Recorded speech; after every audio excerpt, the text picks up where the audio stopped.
Le Niger est présenté comme la terre de misère, le pays le plus pauvre.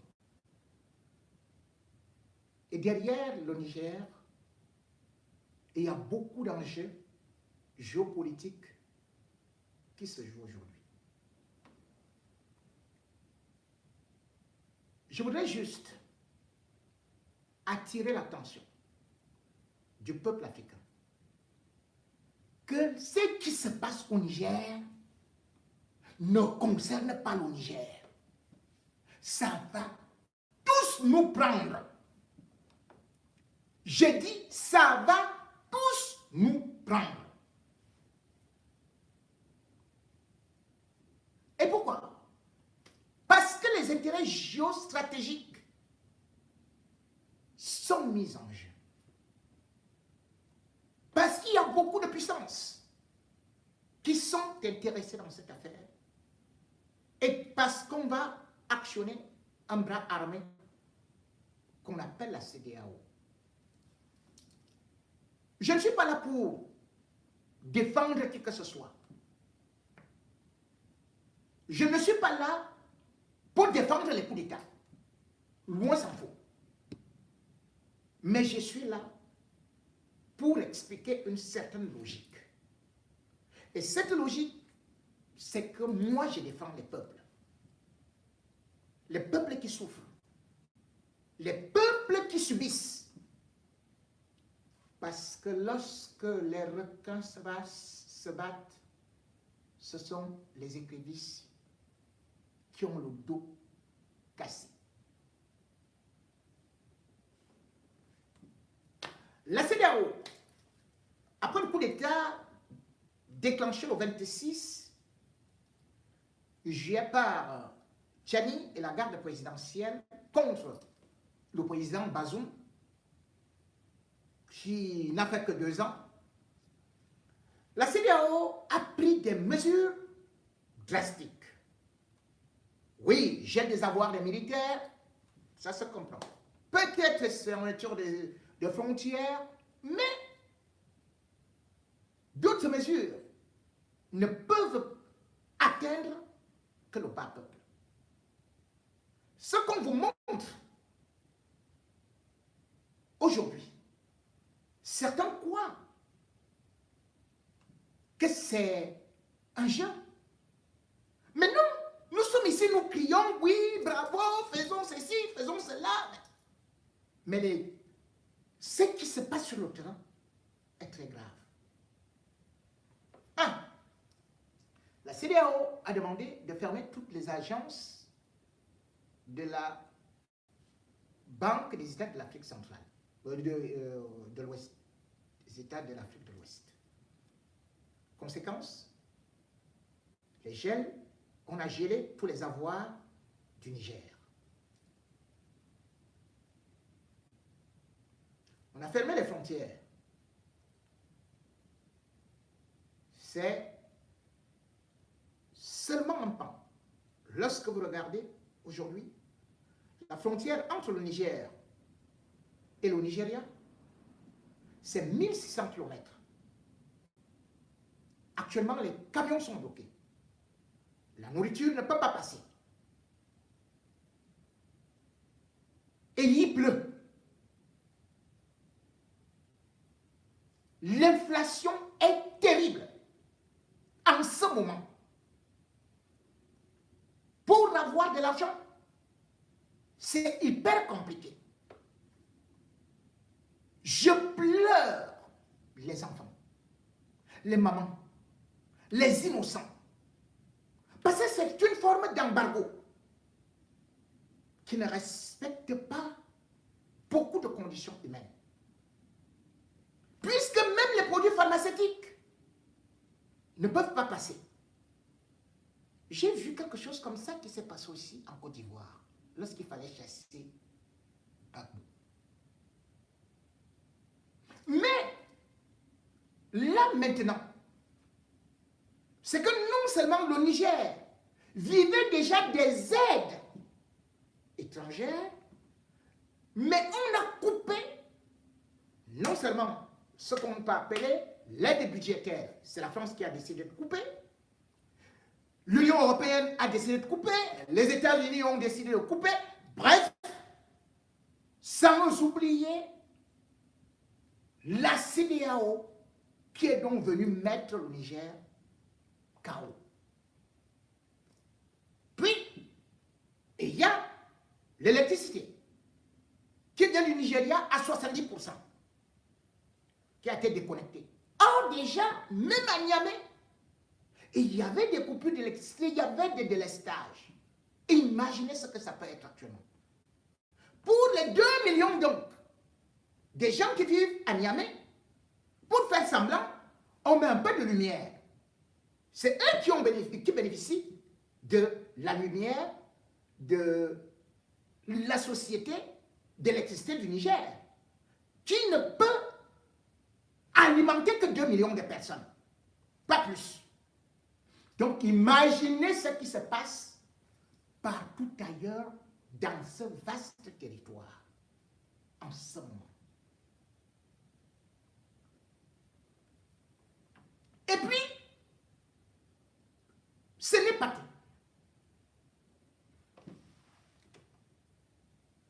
Les chefs d'état-major de la CEDEAO, après que justement les chefs d'état de la CEDEAO aient réagi le 30 juillet, donnant un ultimatum d'une semaine au Niger pour rétablir Bazoum, eh bien, ils ont accéléré en disant qu'il faut la force d'attente pour venir intervenir. La force d'attente, bien évidemment, peut intervenir. Beaucoup de gens jusqu'à présent disent que non, ils ne vont pas réussir. Ils sont en train de parler. Mais attention, danger. La force d'attente de la CEDEAO, qui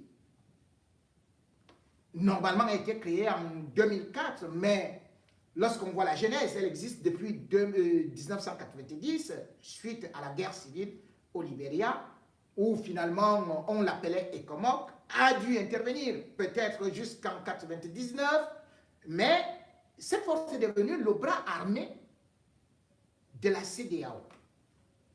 Et cette force, bien évidemment, on ne voit pas le nombre d'éléments qu'elle peut avoir. Parce que certains disent que ce soit en Sierra Leone, que ce soit encore en Guinée-Bissau, où elle a eu à intervenir, ou même encore dernièrement, elle a voulu intervenir au niveau de la Gambie pour aller chasser Yaya Jammeh, qui ne voulait pas quitter le pouvoir. On a parlé de 2500 personnes à 3500 personnes.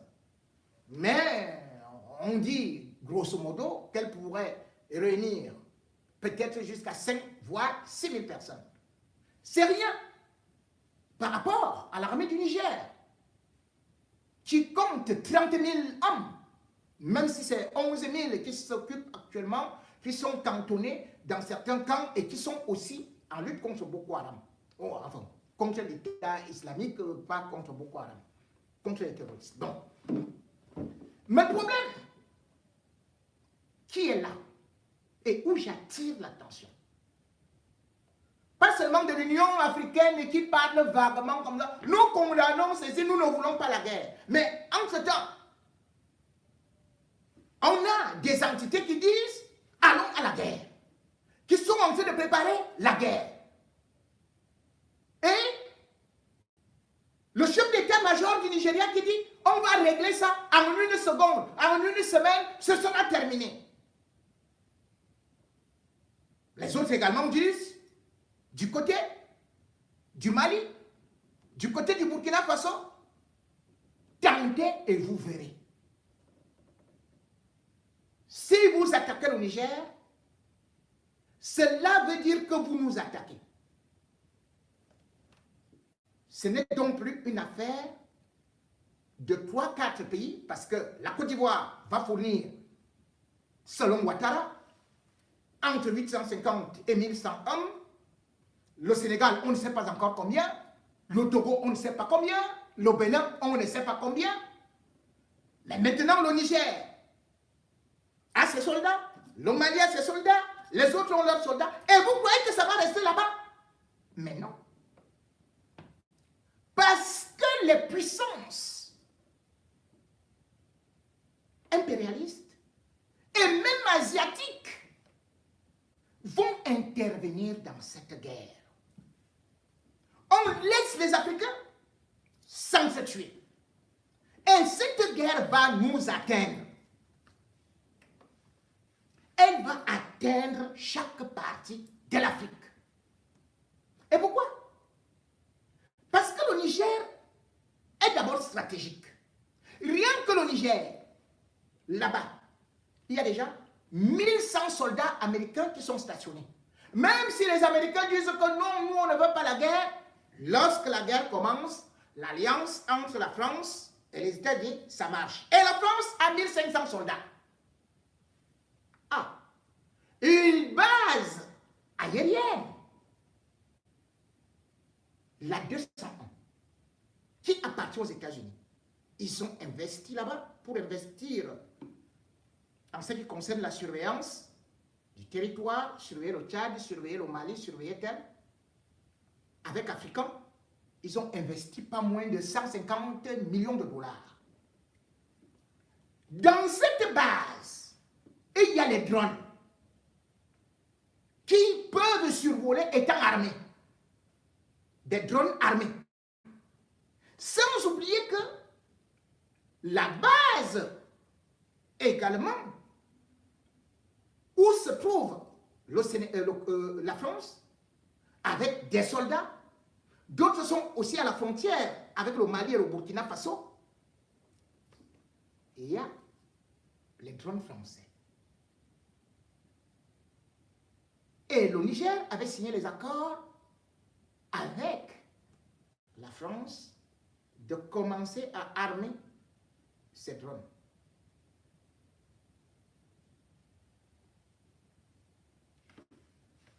La nuit, c'est là où les choses vont se passer. Toujours au Niger, il y a déjà les Allemands qui vont aussi dans la base américaine.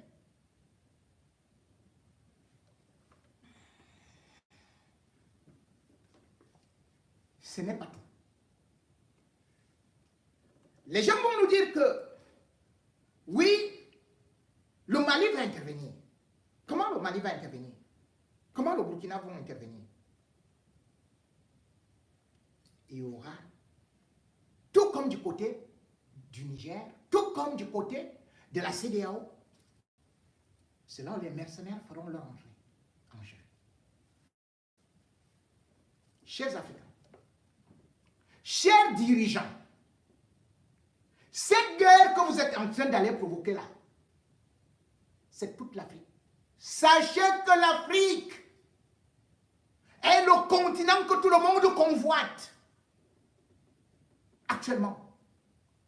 Oui, beaucoup applaudissent qu'on a chassé les Français, les bases militaires françaises au Burkina, au Mali, peut-être au Niger. Mais attention, non seulement ils ne partiront pas, mais surtout, sachez que ils préparent ça depuis. Et ce n'est pas seulement les Occidentaux. On utilise les Africains pour s'entretuer afin de venir puiser les matières premières. On n'a pas que des amis. Il faut ouvrir les yeux. Il faut ouvrir les yeux. Et pour ouvrir les yeux, ne regardez pas ce qui se passe seulement en Afrique centrale ou en Afrique de l'Ouest. Regardez là où se trouve la corne de l'Afrique.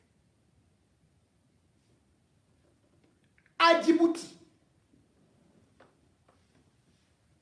Djibouti, c'est l'un des pays les plus petits d'Afrique. Personne ne s'occupe de Djibouti. Et pourtant, c'est là où tout se passe. Parce que, après l'indépendance, parce que c'était une colonie française. Mais la France n'était pas partie. elle a plutôt installé une base militaire en 1974. Par la suite, les Américains ont dit pourquoi nous on laisse. Les Américains sont aussi arrivés en 2001. Puis les Japonais ont dit, ah, nous on laisse. Ils sont aussi venus installer leur base militaire en 2011. Puis, les Chinois sont arrivés. Parce que les Chinois, que vous voyez très gentils là, ils ont commencé à donner de l'argent, de l'argent, de l'argent. Et comme vous ne pouvez pas rembourser, ils ont dit, nous on installe une base militaire parce que vous nous devez 1 milliard de dollars. Allez, base militaire. Le Japon a installé sa base militaire. Djibouti seul, même les Émirats, même l'Arabie Saoudite a installé sa base militaire là-bas. Djibouti seul compte 6 bases militaires. C'est-à-dire que si on veut attaquer un pays africain, vous n'allez même pas voir. Ils décollent de Djibouti, ils sont chez vous. Ils vont profiter de la guerre. Et ce n'est pas tout. Puisque à côté, à l'Érythrée, puisque la Russie voulait aller aussi s'installer déjà rapidement à Djibouti, on lui a dit, pars d'abord là-bas. Non, nous, on reste ici avec les Chinois. Toujours à Djibouti, les Allemands sont là-bas. Les Espagnols sont là-bas. Les Italiens sont là-bas. Dans les mêmes bases militaires que d'autres Européens. Vous voyez les Européens faire la guerre? Non, non, non. Et ils sont comme ça. C'est nous qui aimons la guerre. Allez faire la guerre.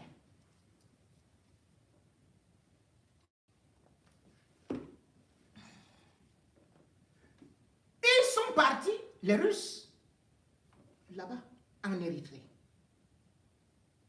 C'est là-bas où ils ont installé leur base. Ils sont aussi en train de vouloir installer notre base là-bas, au Soudan, depuis 2017. Vous croyez que cette base-là, c'est pour vos beaux yeux? Certes, quand il y a une base militaire, ce n'est pas seulement en Afrique. Hein. Les États-Unis comptent plus de 100 bases militaires. Même en Angleterre, au Royaume-Uni, il y a la base militaire américaine. Hein. Même en Allemagne, hein, ils ont une base militaire. Même, je crois, en Italie, Pays-Bas, ils ont des bases militaires. Même dans des pays européens. Donc, ce n'est pas seulement une affaire de l'Afrique. Mais sauf qu'en Afrique, nous, on n'a pas de moyens. Et quand on nous demande de régler nos problèmes de façon diplomatique, nous voulons la guerre. Et vous savez, seuls les Africains seront perdants. Ne vantez pas que quand Poutine viendra, quand Macron viendra, que machin, tout, il y a l'armée, ceci et cela. Mais quel pays africain fabrique les armes? Ce sont ceux qui fabriquent les armes qui vont s'enrichir. Ce sont les trafiquants qui vont profiter pour prendre tout, pour exploiter le sous-sol. Et puis, pour reconstruire nos pays, ils reviendront après avoir négocié où? À Washington. On va nous dire, allez négocier à Washington, hein? Après avoir fait la guerre. On ira négocier à Washington. Ce ne sera pas à Niamey. Ce ne sera pas à Bamako. Ce ne sera pas à Ouagadougou. Ce sera à Washington. Où on ira négocier la paix. Personne ne gagnera cette guerre. Seuls les Africains vont la perdre. Et je suis surpris. Quand je vois un gars comme Tinubu, qui est devenu un rat en guerre. Oui, je ne vais pas accepter que chacun fasse ceci, fasse cela. Chaque fois, coup d'État. Mais lorsqu'on ne veut brandir que des armes, il faut qu'il sache qu'il vient d'un pays qui pourtant, l'histoire nous montre que la guerre est la pire des choses qu'il faille envisager. J'avais dit ça, même à Paul Biya, concernant les anglophones. Jusqu'à présent, cette guerre n'est pas finie. Combien de fois celle-là? Celle qu'on veut déclencher, la Niger, CEDEAO, avec ceci et cela, l'Afrique centrale qui va entrer, parce qu'on va dire qu'allez, venez avec des troupes. C'est comme ça que ça s'est passé. Et pourquoi? Je vous prends l'exemple justement du Nigeria dont je parle. La guerre du Biafra. Si nous devenons s'inspirer, parce que le Biafra, voilà un état où on a découvert le pétrole. Le Nigeria, pays pourtant ayant été colonisé par la Grande-Bretagne, la France, est enflé. Et entre 1967 et nous sommes en octobre 1967 et 1970, vous savez ce qui s'est passé?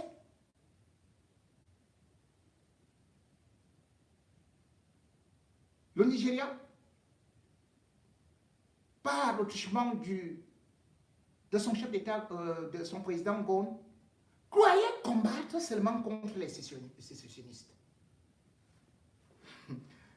Mais vous savez ce qui s'est passé? On a pris les mêmes mesures. Blocus, embargo, pas de vente d'armes. Mais derrière, le général de Gaulle, parce qu'il avait des intérêts là-bas, qu'est-ce qu'il avait fait? Il a livré les armes au Biafra. D'abord 70 tonnes. En passant par où? La Côte d'Ivoire. Et en passant par où? Le Gabon. Plus de bombardiers. Les munitions.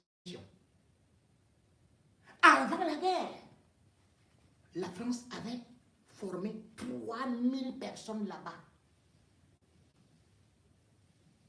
De façon clandestine. Comme une milice.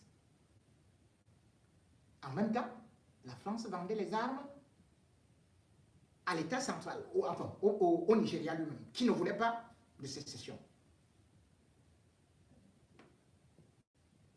Derrière, les États-Unis soutenaient le Nigeria.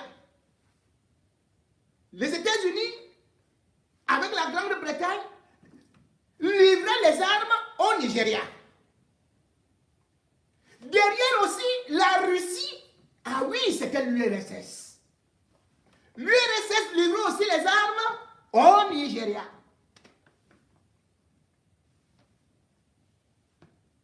Alors qu'il y avait un embargo, la Russie passait par la Libye. Pas par la Libye, par l'Algérie. Allez, les engins venaient en pièces. Et quand ça arrivait là-bas, ils avaient mis 160 de leurs techniciens pour remonter souvent ces armes-là. Pendant ce temps, la France envoyait même des blancs, c'est-à-dire qu'ils n'avaient même pas peur dans la nuit pour conduire, pour piloter les avions de combat. Bref, le Nigeria avait recruté des mercenaires. C'était plus une guerre entre le Nigeria et le Biafra qui venait de proclamer son indépendance. Le Nigeria a recruté des mercenaires qui venaient d'un peu partout, même de la Tchécoslovaquie, d'autres d'Afrique du Sud, certains de la Russie, de l'URSS. De l'autre côté, même chose. Au Biafra, du côté du Biafra, on prenait aussi les mercenaires. Et bien plus, comme je vous ai dit que ça va nous atteindre, on a commencé à recruter les Tchadiens. Et les Camerounais. Les Camerounais ont fait la guerre du Biafra. Les Tchadiens ont fait la guerre du Biafra. Bref, toutes l'Afrique s'est mêlée d'une guerre du Biafra qui a duré à peine 3 ans. Mais vous connaissez ce qu'il y a eu? Plus de 2 millions de morts. On a découvert à la télé les enfants qui étaient affamés, les mamans et tout, et tout, et tout. Il n'y avait plus rien. La guerre, c'est ça. Qui a perdu? Le général de Gaulle lui-même dans ses mémoires écrit. La seule façon de gagner la guerre, c'est le dialogue.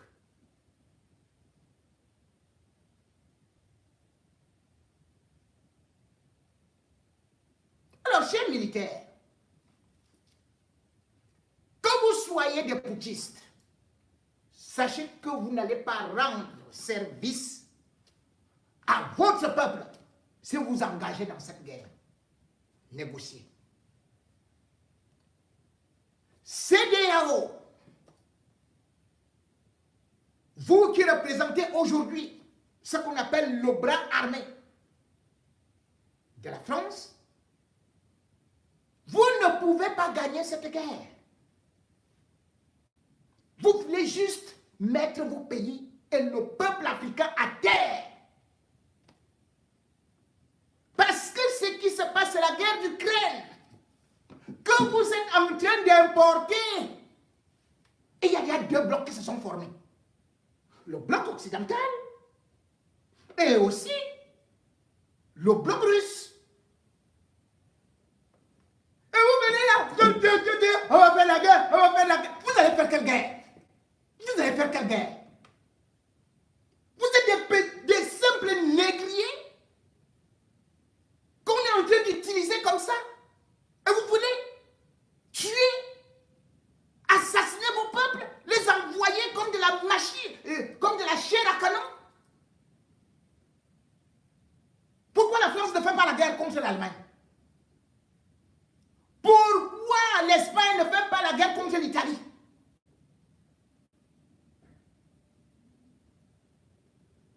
Vous voulez construire les États-Unis d'Afrique? Dites que vous êtes des panafricanistes. Et même ces panafricanistes, il faut voir comment ils viennent faire leur lait. Oh, vous savez, hein, quand Poutine va me dire, moi, dans mon analyse de géostratégie, et il doit faire ceci. Et l'autre dit, vous savez, la France vous tient par les couilles. La France va faire ceci.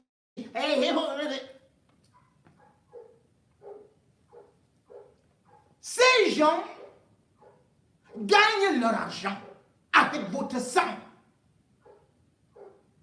D'autres ne sont là que des pions de toutes ces nations